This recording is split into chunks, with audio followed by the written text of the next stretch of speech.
You might have heard about the short-term rental tax loophole, but what if I told you it's actually written into the IRS code that you can save more money on taxes by being a short-term rental investor than almost every other type of real estate investing out there? Now, I'm not a CPA, but I did bring on a qualified CPA to talk all things taxes and how you can keep more money in your pocket with less work. Let's get into it.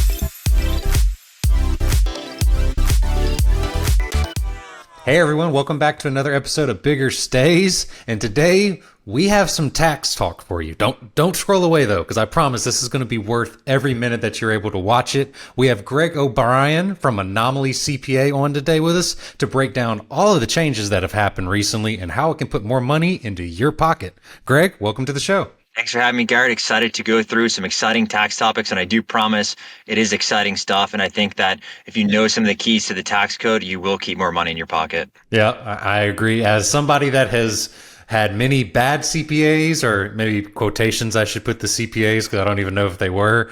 When you actually find someone that understands what you're doing as a real estate investor, especially in the short-term rental side, which has more nuance than a lot of other ones that I've seen, they are going to save you tremendously in the headache and all the money that you could be losing when you're not understanding this type of code. So let's just kind of get into it briefly on what exactly has happened in the last couple of months that has changed a lot of things for short-term rental investors from, say, a year or two ago or 2022. What are some of the big changes that have recently developed that you've seen with all the big, beautiful bill and everything else that is kind of, coming to the forefront? Absolutely. Yeah. So as of July 4th, some new tax laws came into place. I refer to it now as OBBB. So I'm trying to keep it short, but the one big beautiful bill, and I think it has some other acronym, HR something. So there's a lot of changes in there, but I think the most important thing for people to realize is that it did extend the 2017 tax laws. So a lot of things we became accustomed to, especially if you own a business as well.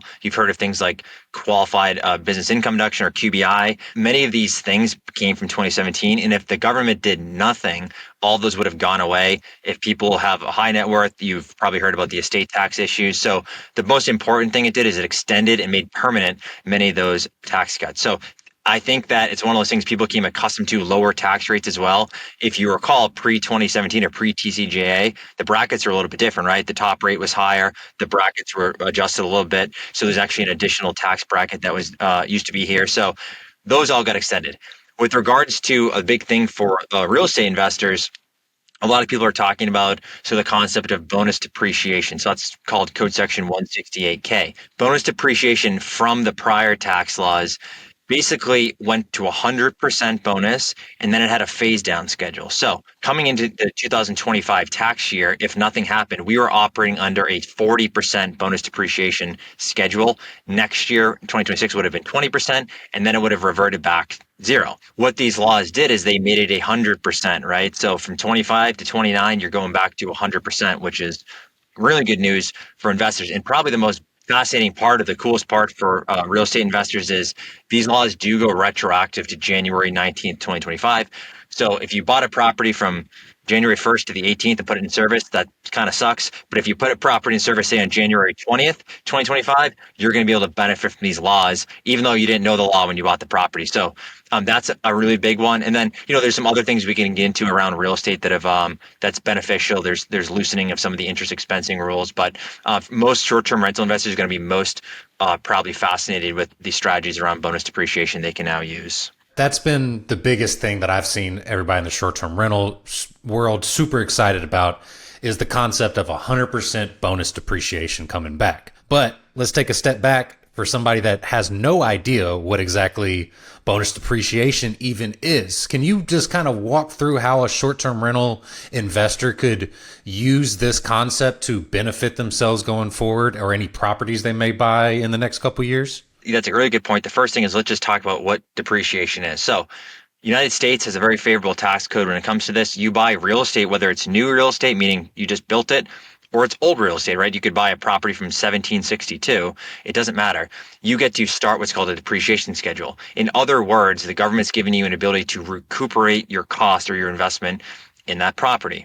So when you buy a property, right, you just don't say, "Oh, I bought a property for 200,000, like I write off 200,000." No, it's a capital asset to you, and you recover that cost over your usage. The IRS many, many years ago, they set up what's called depreciation lives for your asset. So we don't make CPAs, we don't make these up. This is all law.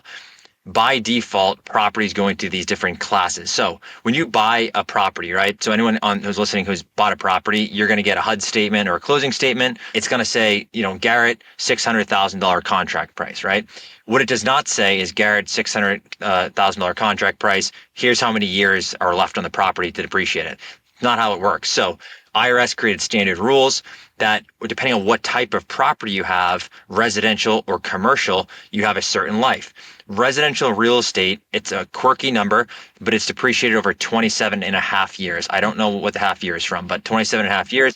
And then commercial real estate is over 39 years. So that's your default scenario, right? So to keep it very, very simple, right? If you bought a property for $1 million and it's a commercial property, you're going to deduct basically 1/39th of that cost over the next 39 years. That's your default scenario. You have to do literally nothing.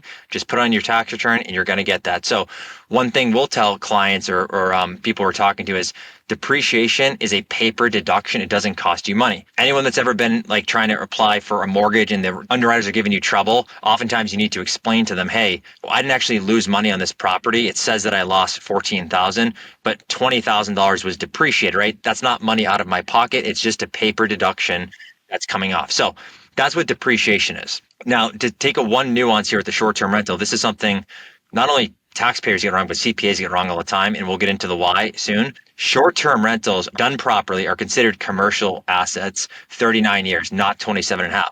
People immediately say, no, no, my property is a single family rental in Alabama. I rent it out to normal consumers. It's residential. The answer is no, no, it's not if you operate as a short-term rental because it's basically a qualified business at that point. The rules say that becomes a 39-year asset. So that's your starting point. That's the easiest thing right there. And a lot of people mess that up to start. With the concept of bonus depreciation, right? So let's talk further about that. Bonus depreciation, these laws, it allows you to accelerate the depreciation on short-lived assets, right? So in our world, we call them Section 1245 assets. You'll hear the term personal property, but don't get confused with the word personal. It's not really personal, just short-lived assets can be depreciated quicker.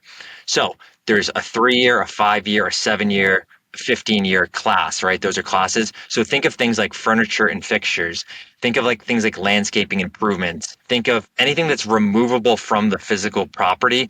Those are probably short-lived assets. Back to my original example with you, Garrett. When you buy that $600,000 property, you're not getting a statement from the seller or from the agent that says, "Hey, Garrett, 600,000, but it's actually 100,000 of foundation, 150,000 of flooring," right? You don't know that. So unfortunately, 99.5% of taxpayers just throw 600,000 on their tax return and they move on with life, right? That's what they do. So back to the bonus depreciation, how do we get that? Well, the first step in this is you need to figure out how much is actually in those other buckets, those shorter buckets. And that's the concept people hear often is a cost segregation study. So all it really is I always tell people, whatever room you're in, look around the room. There's a ton of things you see, right? You just don't see a building or a house. You see windows, doors, carpet, faucets, all this different stuff. Technically speaking, everything has a different live in the tax code. It's your job as the taxpayer to prove what those lives are. And how do you do that? A cost segregation study. That's your first step into getting into the bonus depreciation land. It sounds probably like a lot of information there, and it is, but this is very routine course for most real estate investors. So I'll just stop there to see if there's any questions before we continue. You made a ton of great points, and I'm sure, as myself included in this too as well, that people that are a little bit tax illiterate, like as these things kind of come out, it always seems like so much information, but when you take it and break it down into small chunks of like actionable things that people can do, I think people start to understand like, oh, okay, like this is how you get to bonus depreciation is I need to do a cost segregation study. How much does a typical cost segregation study cost? And I know there's a lot of varying factors and, nobody's going to hold you to this number. Well, is there like a ballpark range when say you're doing an average, say we take this $600,000 example still of a 3-bedroom, two bath home in Alabama or somewhere, what is an average cost of a cost segregation study or a range? Let me correct that for you. Yeah, so on a single family type of rental property, you're going to see anything from like $2,500 to $5,000, in my opinion. If the property gets more complex, right? So we've seen people with these very fancy Airbnbs in the Gulf Shores or with crazy stuff in their backyard, golf course in their backyard, right? The more complexity or hairy the property is, the more it's going to be. Second thing there is there's two methods that are really allowable in a cost segregation study. Number one, you can do some things virtually. I would only recommend doing that if your basis is lower, like say under $1 million, meaning you can do like some more analysis through video and through different walkthroughs and pictures. When you get to a higher dollar amount, it's generally regarded best practice to have an actual engineer go out to the property and look at it because there's not only is it will it be more expensive? Yes, but you're going to get a lot more nuance for having someone actually look at things and see every little thing that can be reclassed versus doing it in like a kind of a macro virtual environment. So that's kind of the cost side of it. But typically speaking, right, these studies, whoever's doing them, you're really not paying until you have a decent idea of what the result's going to be. Meaning you can back of the envelope stuff in our world and say, you know what, I'm confident Garrett's property, it's going to be like 40 to 60,000 in extra depreciation. He's going to save $25,000. It's costing 3, right? Like you should know that information going in. I would really not recommend going into a cost segregation study blind, meaning like, hey, we'll find out how much it is. Here's 3K because you might be disappointed. So most providers will do a little free analysis. We'll walk through a bit of it right now. And we'll stick to the same scenario we've kind of stuck with. So say I bought the property this year, January 20th, I got very lucky and closed the day after that it came in. We talked through and we're able to decide that, all right, a cost segregation study is smart for this property that I put into use and it's running as a short-term rental this year. How would they actually see the benefit of bonus depreciation when it comes tax time? Like, is there certain, you hear about the short-term rental loophole. A lot of people call it a loophole, but we both know that it's actually a part of the tax code. So it's not really a loophole. It's kind of written in there. How would all of those scenarios come together for an investor to make sure that they get the best use of that bonus depreciation and the advantage of the short-term rental tax loopholes? I think people hear these things, but they don't exactly know like what are the qualifications to get the best out of that bonus depreciation, but then also be able to possibly offset it with if they have a high income, W-2 or something along those lines. Like what is the path for someone through that year of actually getting the best value out of everything that they're doing? That's like a good way to start this. I mean, you can back up, right? So kind of starting with the end in mind, you're going to want to have a cost segregation study to get the bonus depreciation to save a bunch of money.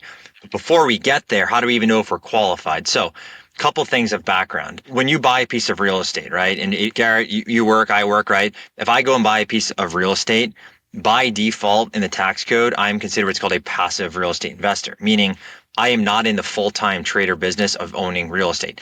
Even if I want to say I'm running a CPA firm and I'm also running a real estate portfolio, it's not going to work, right? Most people are considered passive investors unless you're truly a real estate professional, which has a bunch of tests. Most people are not. So the default scenario is you buy a piece of real estate, it's considered passive. Now, what does passive mean? Because oftentimes I'll have people say to me, well, I have passive income. It's like I have interest from the bank and dividends, and that's not passive income. That's what's considered portfolio income. So you got to realize the tax world uses some different words in the tax code. So yes, it sounds passive, but it's actually portfolio. So passive income is going to be that rental income you receive or even that rental loss. So if you had a loss from just a single family rental you're renting out in Alabama, just normal 1-year leases, single family rental, and you lose $10,000 with our friend depreciation, that $10,000 will not offset your W-2. It will not offset business income, dividends, capital gains, unless you're really under some low thresholds, right? So most people, they learn the concept of a passive activity loss, which means, okay, I used all the strategies, but I had excess losses to my real estate income in this case. That loss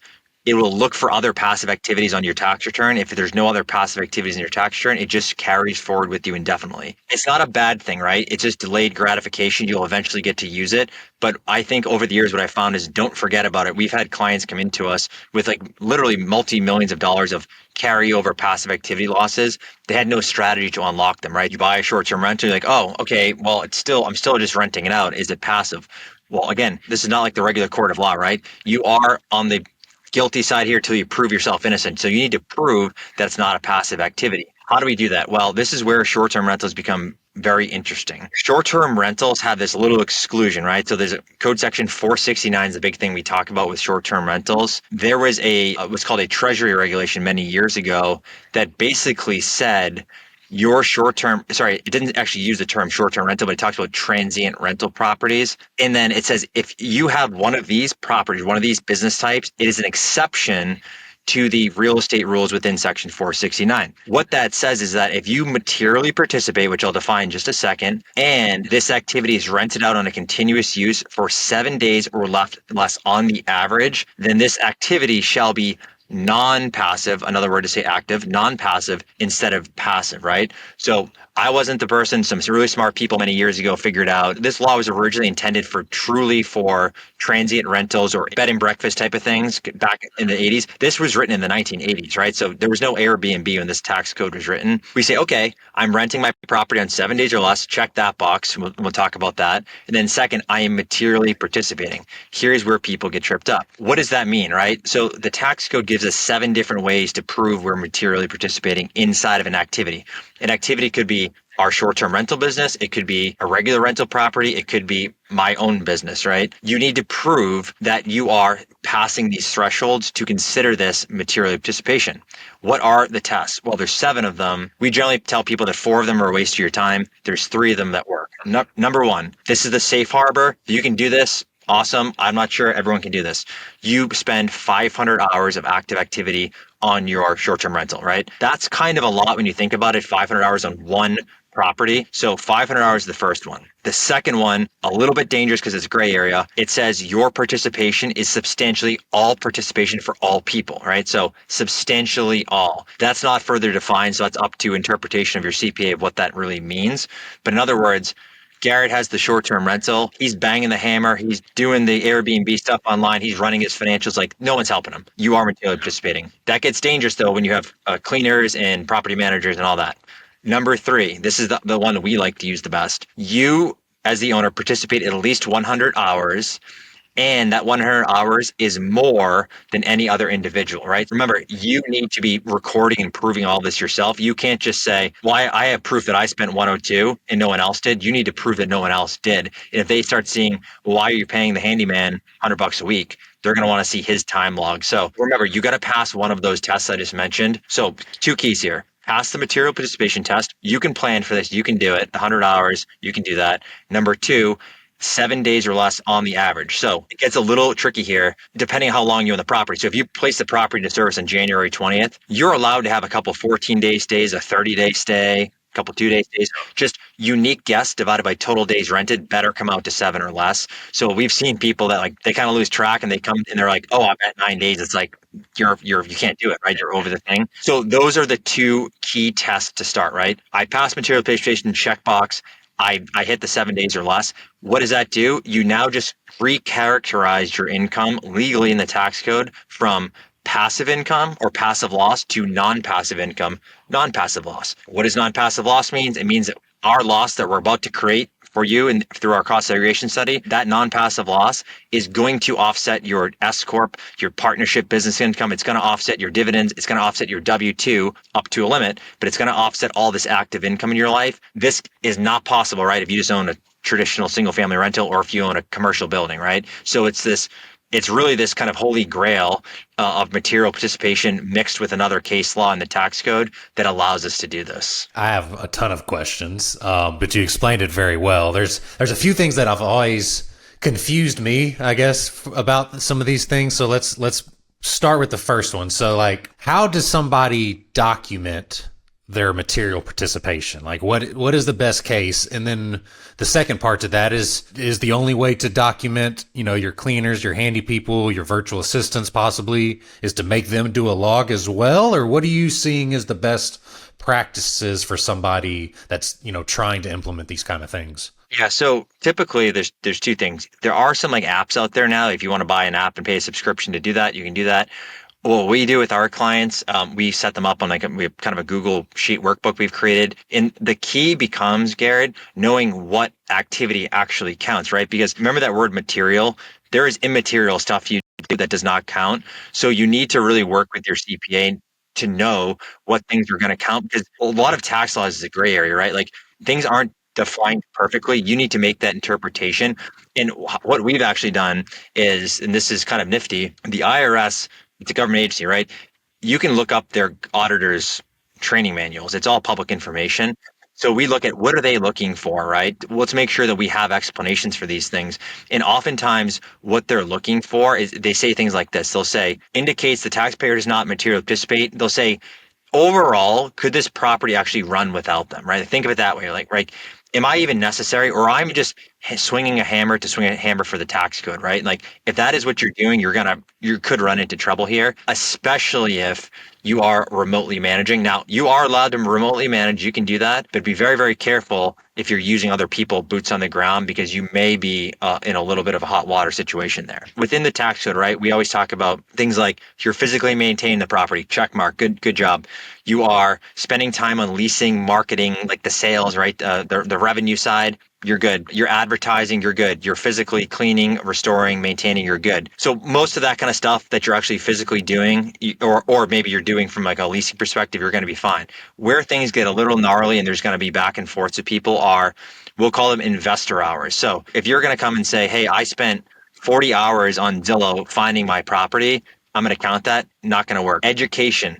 This is a big one. This has come up a few times in tax court where people are saying, "Oh, I bought my short-term rental, and then I needed to figure out how to operate my short-term rental, so I read 5 books from Bigger Pockets." They will allow you to take an hour or two here or there. If you're egregious, they're just not going, like, right or wrong. If it actually took you 60 hours, the tax court judges are just going to laugh at you. They're not going to do it. And then that goes with research as well, right? If you're just like, I'm researching, within a limit, you can do a couple hours. But if you try to make that a big chunk of your time, it's not going to work. You're maintaining your property. You live 30, 40 minutes away. You're checking on it once a week, once every other week, whatever it is. That round trip time, that's all good. Where people have gotten in trouble with travel is, I live here in Boston. I'm going to see my rental property in Laguna, California. I'm taking a 6-hour flight and I'm counting all the time on the ground there, right? It's not going to work. There's been a case about this, and the judge basically said, I believe you. You actually physically did go and travel to the property, but you could have hired someone for $20 an hour to check on your property. Like, you didn't need to do that. Be careful of those things, because a lot of people will get fired up and say, no, it's my right. I can go travel and look at my property and I'm counting that time. Sure, you can run with that.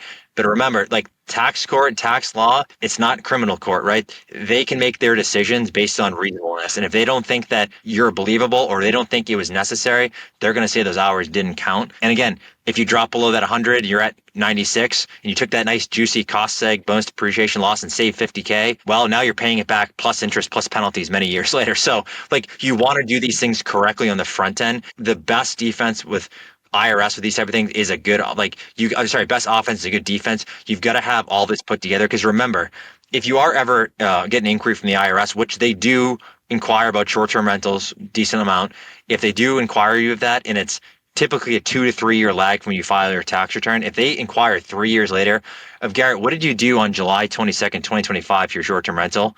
You're going to have no idea, right? Unless you actually logged it somewhere and put it in a file and sent it to your CPA. If you're winging it, like, you are running that risk. And then believability factor, there's no law says you have to keep a log, but when you come down to an audit situation, if you have no proof, they're going to find against you. So that's my big thing, is make sure you're actually recording your activities, and record everything, right? Let your CPA help you classify if it's material or not, but it's just get everything on paper and you'll be in good shape. So, would you recommend someone to just go at the end of the year and fill out their spreadsheet and just start estimating where they were working on something? Or is that something that people should be actively filling out probably every week while they're kind of documenting the process. I typically tell people to do it like once a month, right? While it's still fresh in your brain.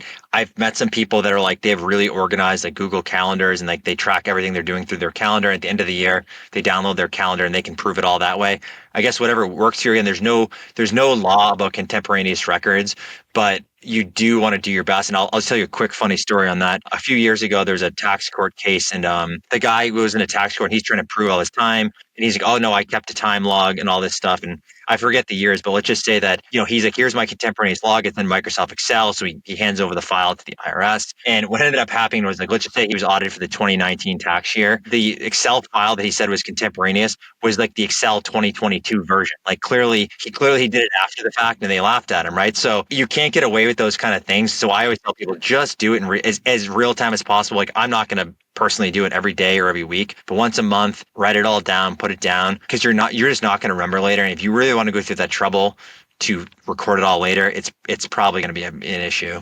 Are there any other like major red flags that the IRS like looks for to possibly inquire, or things that you see, short-term rental investors kind of commonly do that, besides the documentation that we talked about that might, trigger them to be, inquired upon, or that they're just doing completely wrong that you wish, people would correct going forward to just make their life and hopefully their CPA's life easier going forward? So in the short-term rental world, it's interesting because, I don't think like there was obviously a boom, through COVID years. And like before that, like you see them once in a while.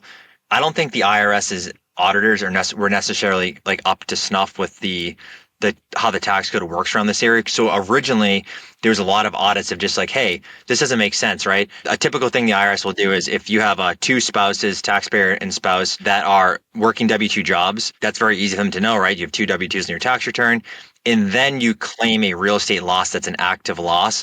That is a huge red flag. It's simply an algorithm they run, and they will select some of those for audit because they're going to say there's no way you can be a real estate professional while you're both working, right? That's like a typical thing they do. Now, with the short-term rental stuff, it kind of looks like that on the output of the tax return. It might look like this guy is a W-2 and his wife is a W-2, and they're claiming an active loss. Red flag, right? So there is that little bit of like, they might just select you anyways because it's just how their computers work. But that being said, after I've spoken to some people that used to, work at the IRS, and one thing you got to get right is on your actual Schedule E, which is where you report your short-term rental for most people, and I guess we'll touch on that in a second, but you need to make sure that you check out, like it asks what type of property this is. It'll say like single family, multifamily, commercial.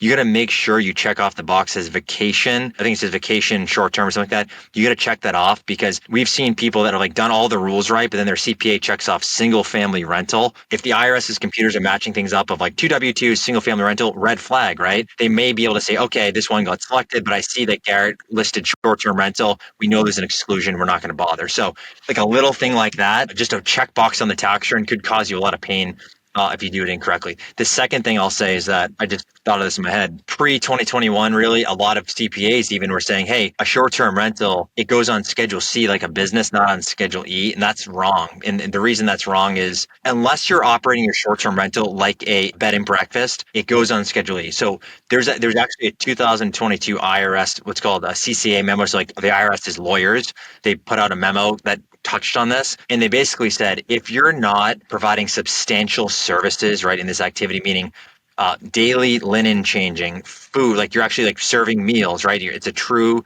bed and breakfast. If you're not doing that, then this is a non-passive activity on Schedule E that is not subject to self-employment taxes. So why do I care what schedule? Well, if you accidentally start putting on Schedule C, and then let's just say you run out of depreciation or you have a big year and you have a taxable profit, you're going to end up in a situation where you're paying income tax and FICA, self-employment taxes on your net profit there because you put it on the wrong schedule, right? So you got to be really careful there. And like people argue over this. It's like, it's again, it's when people argue with me on this, I just say read IRS TCA memo 2022 from January. It's like it's black and white. It's like legalistic how they write it, but they do say that, right? If you're not going over that line, then you're not going to have self-employment tax. It's Schedule E. So I've never met a short-term rental investor yet that is actually doing that substantial of activity, like where they're physically doing something like every day while the guests are there, right? They're providing that a real like hotel-like experience.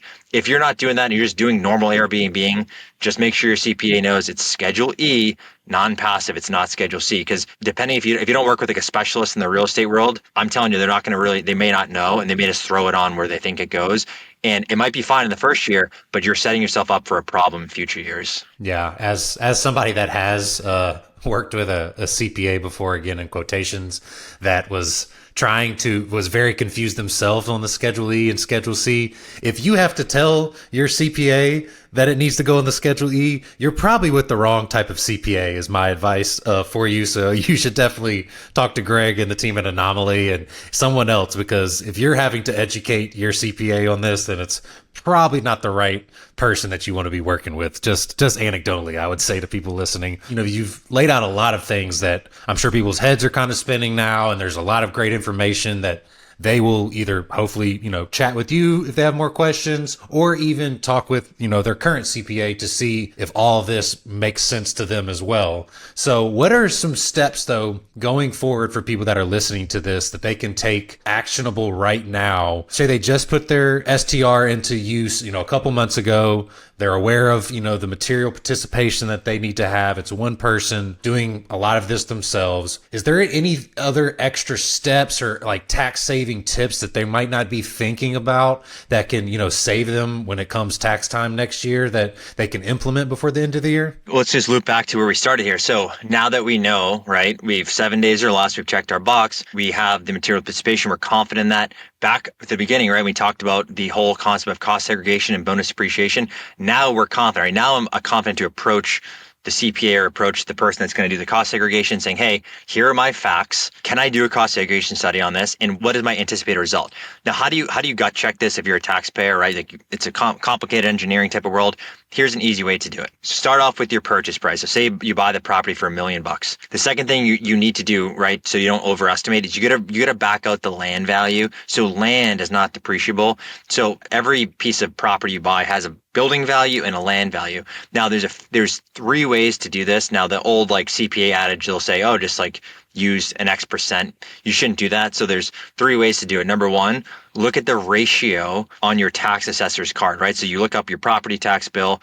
There's going to be a value to land, a value to building. It's not going to match your purchase price. It's going to be most likely lower. You can use that allocation. So if the town says Garrett's property is 20% land, 80% building, go for it, right? If it says something crazy like 60% land, 40% building, red flag, because now you can only depreciate 40% of that purchase price. So be careful. The IRS allows other methods, right? So the second thing you can do, that kind of strikes out, warning to people in like coastal areas, right? You're going to have a high land value. If that strikes out, you're allowed to do what's called a comparable land sale method. So basically look around in your zip code. What is the price per acre of raw land cost? And then try to back into the value of your land, right? So that's an acceptable method. So find the value of land that's being sold around you, market price.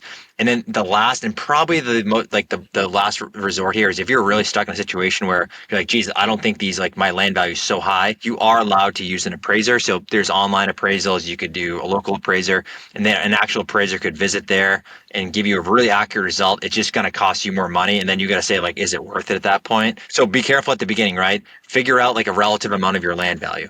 Once you know that, okay, I have my building value. How do you know how much like the cost segregation is going to result in?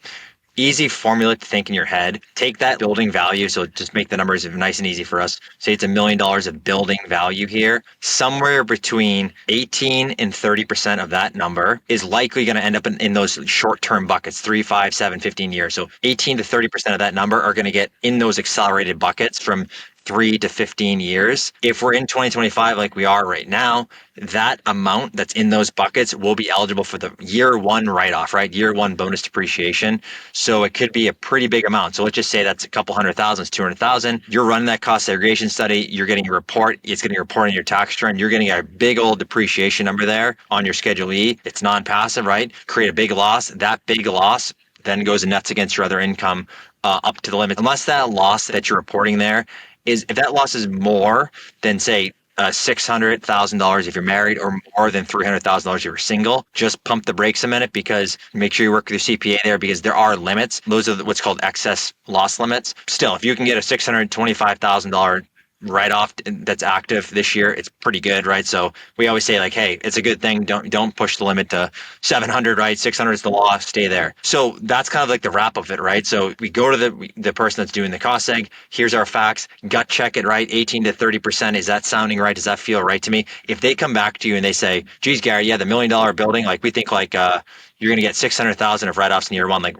red flag, right? That's outside of my zone of comfort. And look, there are people out there that are shysters, right? So be careful because they'll sell you something and then you'll never find them again. So just realize it's got to be in that zone. Or second, if it's really, really low, if they're like, no, this is like 8%, just get a second opinion, right? You're not paying any money for it. Just go to someone else and say, hey, can you take a look at this? And maybe they have different facts, maybe they don't. So those are the big things. You engage, they run the reports, they pass the reports to you, you pass them to your CPA, and then you're kind of off to the races at that point. So that's the really, really big thing to bring everything home here. Now, what I also tell people is remember, right? Depreciation is awesome. That's the biggest thing you're going to get. But you now have converted this short-term rental from passive to non-passive. Every expense matters at this point. So don't skimp out on other stuff, right? We'll sometimes meet real estate investors that are like, I'm not tracking it. It's like, it's small. It's only a couple $1,000. It adds up over time, right? So I'll tell someone if you skip out on $2,000 of deductions over a decade, it's 20K.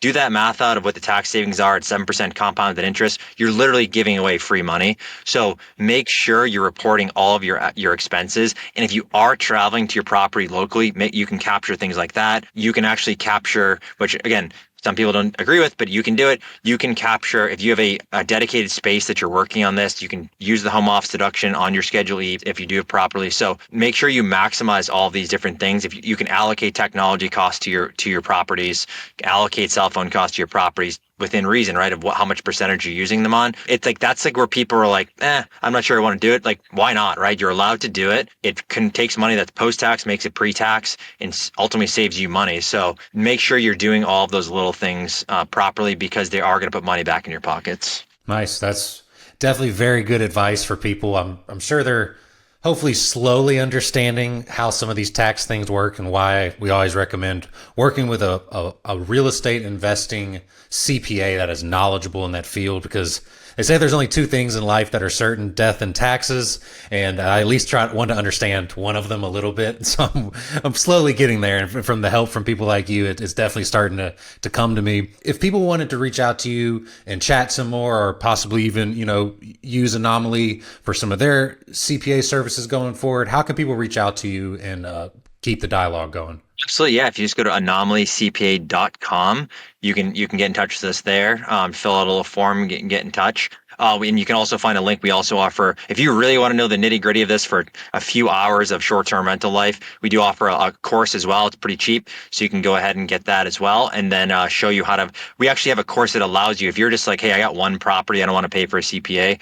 It'll walk through how to do this all in TurboTax, which I think it can be painful, but you can do it, right? TurboTax isn't made for this stuff, but it's possible. So check out that, or just fill out a link on our website, and we're happy to talk more. We work with real estate investors all over the U.S., and then short-term rental has been a niche of ours for a few years now, ever since it started booming. Nice. Well, yeah, no, you gave a wealth of insight. I'm sure some people are definitely starting to make sure they're documenting their participation and thinking about all these steps going forward. So we really appreciate you joining us today. If anybody is watching all the way through to the end of this and you haven't subscribed yet, please do. We're going to be having a lot more tax talk. We'll even have Greg come back on as, the year rolls along, and maybe how you can prepare for the year going forward. If you have any specific questions, let us know in the comments as well. And we'll see y'all in the next episode. Thanks for taking